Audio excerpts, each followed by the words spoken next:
Hello toi et bienvenue sur mon podcast. Je suis Anna Alice et ici on prend un moment pour arrêter le temps, respirer et se reconnecter avec soi-même. Chaque lundi, je te propose des échanges sincères, des témoignages inspirants et des discussions sur l'organisation avec un focus sur le bien-être mental.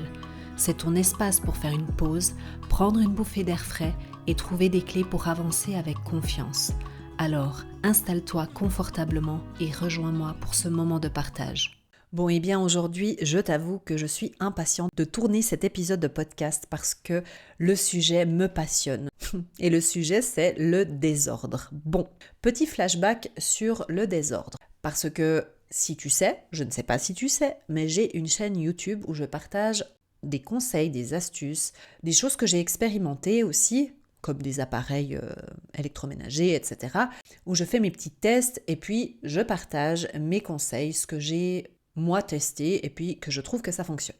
Il y a une grosse partie de cette chaîne YouTube qui est consacrée aussi au désencombrement et au rangement. D'ailleurs, c'était un petit peu ma marque de fabrique, c'était vraiment le désencombrement physique chez toi, dans ton environnement, mais pour une raison bien précise. Pour la raison que j'évoquais à chacune de mes vidéos, qui est bien chez toi, bien en toi, dans la tête. Donc pour moi, le désordre, ça veut dire qu'il y a une accumulation de choses qui finalement reflètent ce que tu as dans ta tête. Parce que si on se dit que, comme dans ma phrase, dans mon slogan, bien chez toi, bien en toi, ça veut aussi dire que si c'est pas bien chez toi, pas bien en toi. Vois-tu? Et si désordre chez toi, désordre dans ta tête. Donc on va un petit peu décortiquer tout ça et pour faire justement ce fameux flashback, c'est que pourquoi est-ce que j'ai créé à la base ces vidéos? C'est parce que moi-même, j'étais très désordonnée.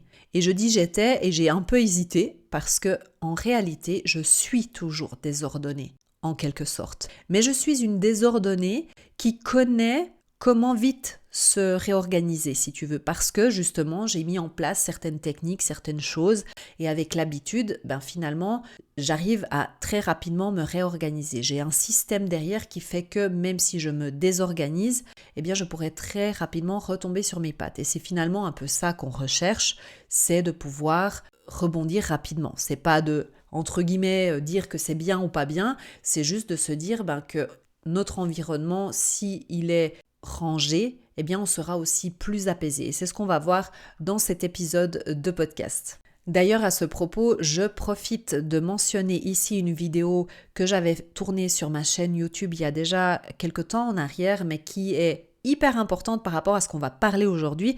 Donc je t'invite à aller la regarder en complément de cet épisode ici, qui était la vidéo mieux organisée avec la méthode Clutterbug.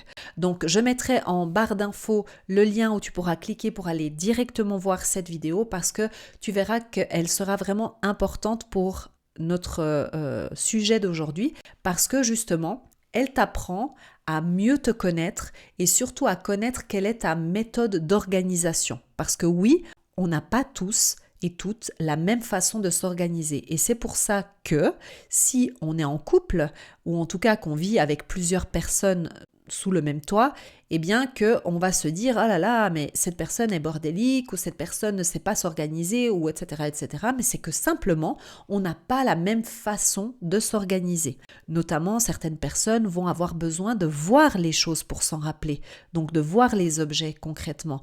Et d'autres n'auront pas besoin et surtout pas envie de voir les objets, ils auront besoin de quelque chose de plus épuré. Et quand on choisit notre moitié chère et tendre, on ne va pas aller lui faire passer un test pour savoir quel type d'organisation la personne a besoin. Ok ? Donc, je t'invite à aller voir cette vidéo parce que je pense qu'elle est très importante par rapport à ce sujet ici et je pense qu'elle est très intéressante aussi. Alors moi, je dis souvent que le désordre fait du bruit. Alors, je vais essayer d'expliquer ici pourquoi le désordre fait autant de bruit. Je donne souvent les exemples dans mes accompagnements et dans mes vidéos d'ailleurs aussi, que tu as beau avoir ton désordre caché, parce que moi j'ai appris aussi à être une bordélique avec le chenil qui est caché, vois-tu ? Parce qu'en fait, moi je ne peux pas voir l'accumulation de choses, donc des fois j'ai tendance à être plus désorganisé dans les endroits où on ne voit pas, genre la cave, les tiroirs, voilà, des choses comme ça. Par contre, j'ai besoin d'avoir, même vraiment beaucoup, les choses qui soient rangées autour de moi pour me sentir bien.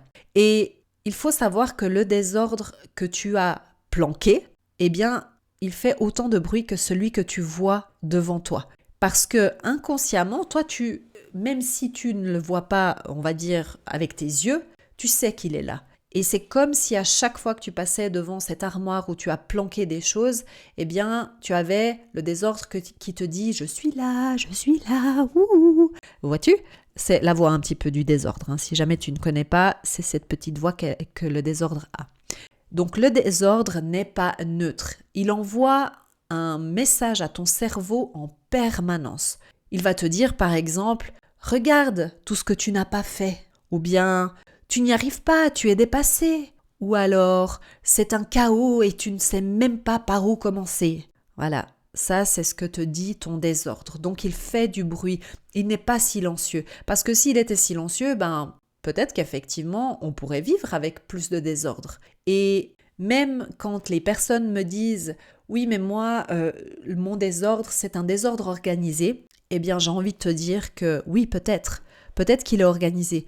Mais est-ce que si vraiment il était organisé pour toi, justement selon ce que toi tu as besoin, parce que peut-être qu'en étant comme ça, tu as besoin de voir certaines choses, mais si tu étais plus organisé, peut-être que tu te sentirais encore mieux.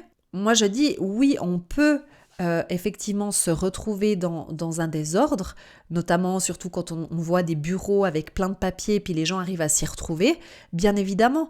Mais est-ce que si tu savais quel est ton type d'organisation et que tu pouvais le faire de cette manière-là, ça ne serait pas plus facile? Je peux te garantir que oui. Alors souvent, c'est pas de la mauvaise volonté que de vouloir être organisé, de vouloir ranger et de garder un espace rangé. Mais il y a beaucoup de choses qui doivent se passer avant même de pouvoir ranger.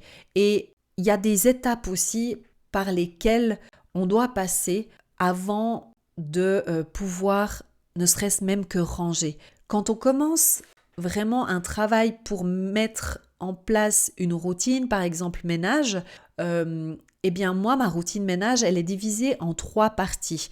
Et la première partie, ce sont les quotidiennes. Les quotidiennes, ce sont ces tâches que l'on fait tous les jours. En fait, c'est la base de la pyramide, de ma méthode. C'est en fait vraiment la base. On commence par là et c'est ça qui tient tout le schmilblick debout, ok? Et puis, dans ces journalières, dans ces tâches quotidiennes, eh bien, il y a des choses toutes simples comme maintenir l'ordre, ranger le lave-vaisselle, etc., etc. Des choses vraiment toutes simples. Et justement, il y a cette partie de rangement. Mais si ta maison est encombrée, eh bien cette partie rangement ne sera que plus difficile et pénible.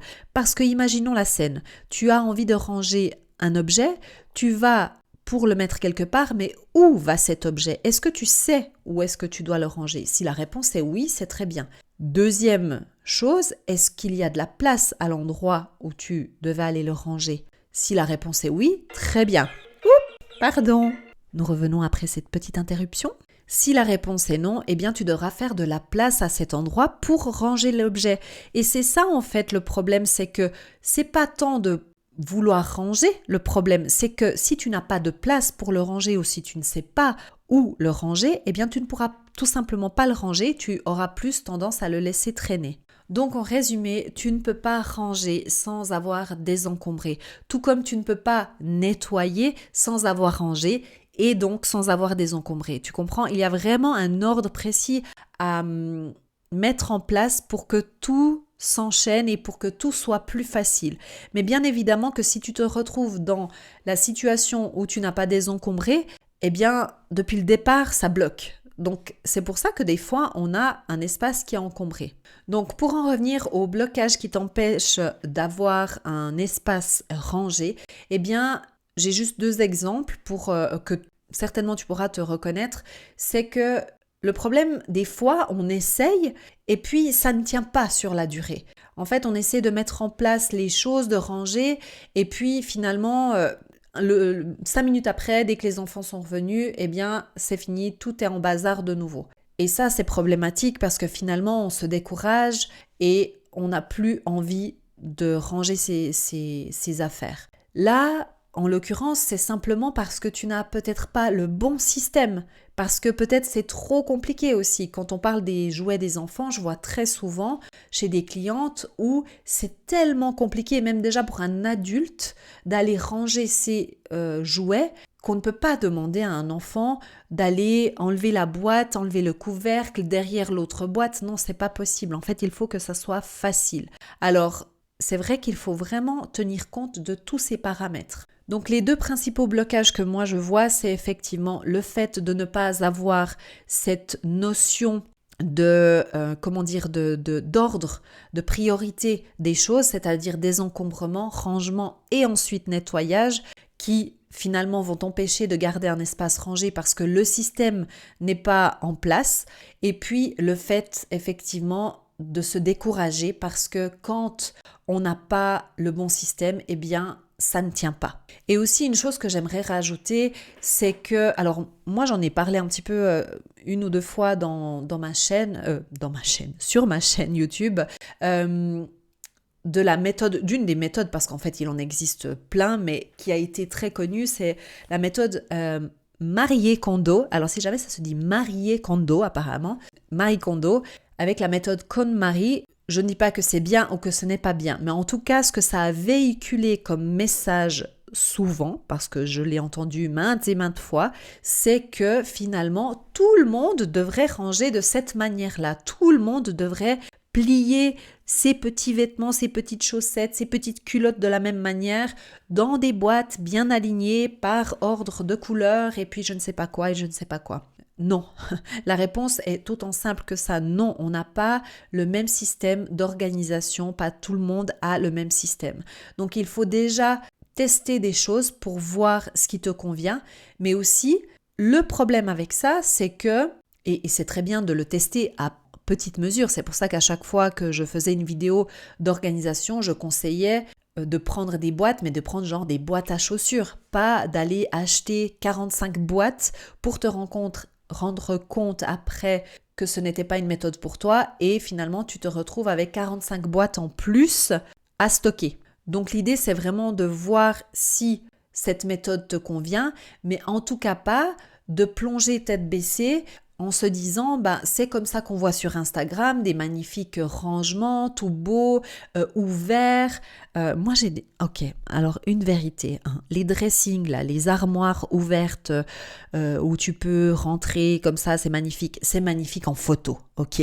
Parce que dans la vraie vie, c'est un vrai nid à poussière, donc achète des armoires avec des portes, s'il te plaît. Si tu hésitais, eh bien n'hésite plus, prends des portes. Fais-moi confiance, je t'assure. Et encore une fois, j'insiste sur le fait de ranger, le fait de désencombrer, de mettre de l'ordre chez soi, c'est pour mettre de l'ordre en soi. Parce que tu ne peux pas avoir les idées claires, pouvoir te consacrer du temps et te relaxer et être serein et sereine si tu as un environnement qui est complètement chaotique. Ce n'est pas possible. Tu ne vas pas réussir à te concentrer sur toi-même tes projets. D'ailleurs, moi, quand je fais des accompagnements en privé, on commence toujours par le côté de la gestion de la maison, des horaires, des routines, de la gestion du temps, des plannings, pour après pouvoir se dégager du temps pour soi. Mais tant qu'il n'y a pas un désencombrement, une vraie prise de conscience que tant qu'on traîne nos casseroles, on va dire, tout le temps derrière nous, on ne va pas pouvoir se libérer du temps et de l'espace mental pour pouvoir avancer dans sa vie personnelle. Donc, désencombrer sa maison, c'est aussi alléger son esprit. Ranger, il faut bien comprendre que c'est pas juste bouger des objets d'un côté à l'autre. C'est vraiment faire un tri, mais un tri mental. Donc, quand tu vas ranger, quand tu vas désencombrer, quand tu vas te mettre en mouvement pour vraiment libérer de l'espace, tu le fais aussi dans ta tête. Et on a souvent tendance, quand on écoute soit des épisodes comme celui-ci, soit des vidéos comme moi je faisais aussi concrètement, où je me mettais en mouvement et je montrais ce que je faisais, on a cette espèce d'envie de se mettre au travail. Et on commence à tout sortir parce qu'on est motivé, etc. et tout d'un coup, toc toc toc, l'imprévu tape à ta porte et tu dois laisser tout au milieu du salon pendant des mois et des mois. Voilà, parce que finalement, tu as voulu tout faire en même temps. Donc, première chose, c'est de commencer petit. Choisis un tiroir, choisis une étagère, choisis quelque chose de petit et commence par là. Et ensuite, petit à petit, mets en place ce rythme de désencombrement. Bien évidemment que ça va prendre du temps et plus tu es encombré, plus il y a des choses, plus ça te prendra du temps. Maintenant, ce n'est pas la question, ce n'est pas le débat de savoir si tu es minimaliste, pas minimaliste, maximaliste, on s'en fiche. C'est ce qui te convient à toi, mais ce qui te convient par rapport à l'espace que tu as. Parce que ce qu'il faut bien comprendre, c'est que tu ne vas pas pouvoir, enfin si, tu vas pouvoir, mais sauf que tu vas vivre très mal et encombré, c'est que ta maison, ton espace de vie, définit la quantité de choses que tu peux avoir chez toi. Imagine que ta maison, c'est une boîte. À l'intérieur de cette boîte, tu as d'autres boîtes qui sont tes pièces de vie, donc chambre, salon, etc. Et à l'intérieur de ces pièces de vie, eh bien, il y a encore des autres boîtes qui sont tes rangements. Et en fait, en dézoomant comme ça, eh bien, dis-toi que ce ne sont que des boîtes finalement qui, un petit peu comme les poupées russes, qui sont les unes dans les autres. Ce sont ces boîtes qui vont décider de combien tu peux garder. C'est-à-dire que concrètement, si tu as une étagère avec 2 boîtes dedans et qu'elles sont censées contenir, je sais pas moi, tes tops, eh bien, dis-toi que c'est le maximum de tops que tu peux avoir dans cette armoire-là. Après, si tu as besoin de plus de place, eh bien, tu devras peut-être sacrifier autre chose. En fait, c'est qu'une question de choix. Mais à partir du moment où c'est la boîte qui décide de la quantité, ce n'est plus toi. Et tu n'as plus cette responsabilité et cette culpabilité. La deuxième chose, c'est de te poser la question, et ça c'était venu souvent avec Marie Kondo, dans est-ce que cet objet... alors, elle, c'était un petit peu plus fantaisiste, mais en gros, c'est de savoir est-ce que déjà cet objet m'est utile ou pas ? Est-ce qu'il m'apporte du bien-être ou du stress ? Mais surtout, est-ce que je l'ai utilisé ? Et dans ma formation, j'organise ma maison. J'ai un guide vraiment qui t'aide à choisir. En fait, c'est simplement, tu vas suivre. Si tu as du mal à désencombrer, tu vas juste suivre le questionnaire qui va te mener à chaque fois à une réponse plus loin pour savoir si oui ou non tu dois désencombrer cet objet. Il y aura des questions comme depuis combien de temps n'as-tu plus utilisé cet objet ? Ou bien est-ce que c'est quelque chose qui t'apporte du plaisir ? Est-ce que ça te met du baume au cœur ? Parce que certains objets nous sont complètement inutiles, mais rien que le fait de les regarder, de les voir, ça fait plaisir. Et petit bonus pour ceux qui me regardent en vidéo, et oui, ma foi, il faudra, à part le fait que j'ai un super pull jaune que tu rates si tu ne me regardes pas en vidéo, mais aussi tu vas rater ceci. Voilà, oh mince, je suis pas cadrée. Voilà, ceci, vois-tu ? Eh bah ouais. Alors celle-ci, il paraît que c'est moi, hein, c'est ma fille qui m'avait fait ça. Eh bien, est-ce qu'ils sont jolis ? Oui, moi je trouve qu'ils sont jolis, ils sont plutôt rigolos. Est-ce qu'ils me sont utiles ? Absolument pas. Je n'ai aucune utilité à les avoir si ce n'est qu'à me rendre heureuse. Et ça, c'est super important. Donc vraiment se dire que c'est ok de garder des choses qui sont entre guillemets inutiles. Vraiment, il faut que je me cadre dans cette caméra. Que se passe-t-il ? Je reviens ici. Allez, parce qu'à chaque fois que je fais mes... chaque fois que je fais mes guillemets, eh ben je les vois pas. Bon bref, passons. La troisième chose, et si tu me connais déjà depuis un petit moment, tu le vois venir certainement, je conseille toujours d'avoir des routines. Pour moi, les 3 routines principales sont les routines du soir, la routine du matin et la routine ménage. Pour moi, ce sont les piliers pour qu'on puisse vraiment tourner dans notre organisation et dans notre bien-être. Mais bien évidemment que dans ces routines, il n'y a pas juste une chose à faire, on est bien d'accord, c'est toute une série de choses à faire que l'on met petit à petit, des habitudes petit à petit ensemble pour créer une routine. Bon, eh bien j'espère que cet épisode t'a plu, qu'il t'a motivé à remettre un peu d'ordre chez toi parce que oui, le désordre fait du bruit. Et si tu es convaincu, j'aimerais bien savoir, toi, quel est l'objet, quel est l'endroit plutôt, je devrais dire, que tu as envie tout de suite d'aller ranger. Quelle est cette chose-là ? Tu sais, le tiroir de l'entrée qui est toujours en bazar, où il y a 1500 trucs, 1500 catégories. peut-être celui-là, je ne sais pas. En tout cas, dis-moi en commentaire quel est le petit tiroir, la petite boîte que tu vas aller ranger. Et n'oublie pas d'aller voir aussi la vidéo que je t'ai proposée tout à l'heure parce que vraiment, je pense que ça peut t'aider à savoir comment mieux organiser chez toi. D'ici là, n'oublie pas de t'abonner pour apporter ton soutien à cette chaîne, que ce soit sur YouTube ou sur le podcast. Et d'ailleurs aussi sur ma chaîne YouTube Organisation, comme ça, tu auras la totale. Et je te dis à la prochaine. N'oublie pas de suivre tes rêves car ils connaissent le chemin. Bye. Bye. Bye. Oublie pas de t'abonner et de liker et de partager. Moi, j'ai rien dit.